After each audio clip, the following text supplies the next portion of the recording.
Hey guys, welcome back to a new video. I'm Stephanie West. I'm a licensed counselor here in the state of Michigan, and I am owner and operator of In Progress Counseling.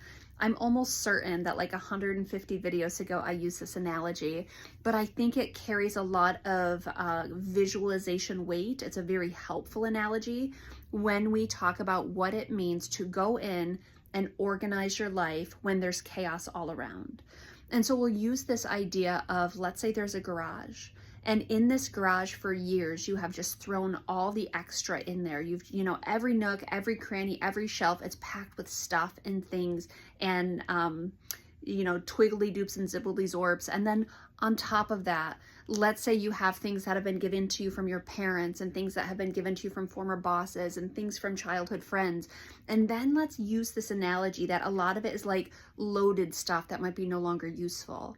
Maybe faulty scripts and messages. Maybe there's some unhelpful feedback you've gotten over the years. Maybe there's some, harshness that you've been on the receiving end of. And it's all in this garage and it's just everywhere. It is overwhelming to consider what does it look like to organize that. And the question is, how do you do it? Well, first you get the big dumpster, and things that are outright trash, you throw them away. But you have to pick up each item and be like, nope, this one's trash, throw it away. Nope, this one's trash, throw it away. Then you get some bins and you start to label things appropriately, things that have sentimental value, things that are important to me, things for future use, things that are holdovers that I really value from people who are significant in my life. And you start to decide what stays and what goes.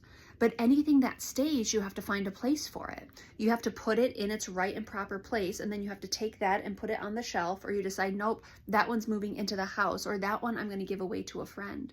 But every item gets held. Every item gets surveyed. And a lot of times when it comes to emotionally cleaning up the garbage in our lives or going through and organizing years and years of kind of untended to mess, a lot of it's that same thing. We take this thought and we say, do I agree with it? Do I disagree? Is it helpful? Is it harmful? Okay, what do I do based on that reality?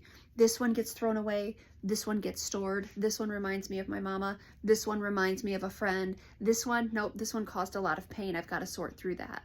This piece here that I have to disregard or discard, I have to grieve that one.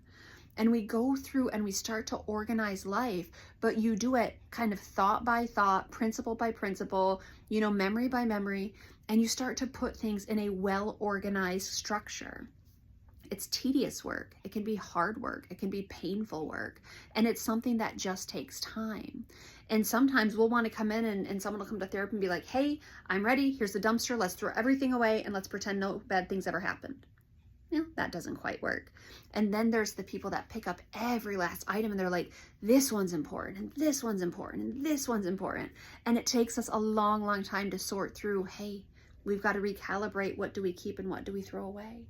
But the analogy is so powerful because if you can imagine the melee of what it looks like to just collect and collect and collect over the years, well, to start to dismantle and to start to give away and to start to discard, it's the opposite of what we've been doing.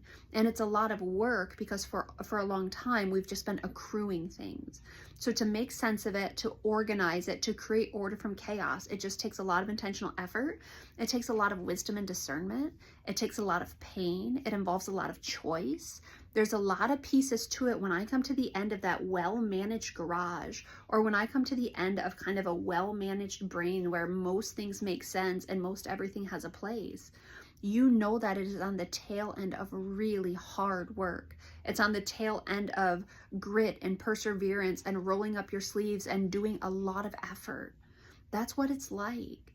And so when people come to therapy and they're ready to do this kind of laborious overhaul and reorganization, I just often come with such gratitude that like, hey, you're ready to do the work and I'm so honored to be a part of that with you.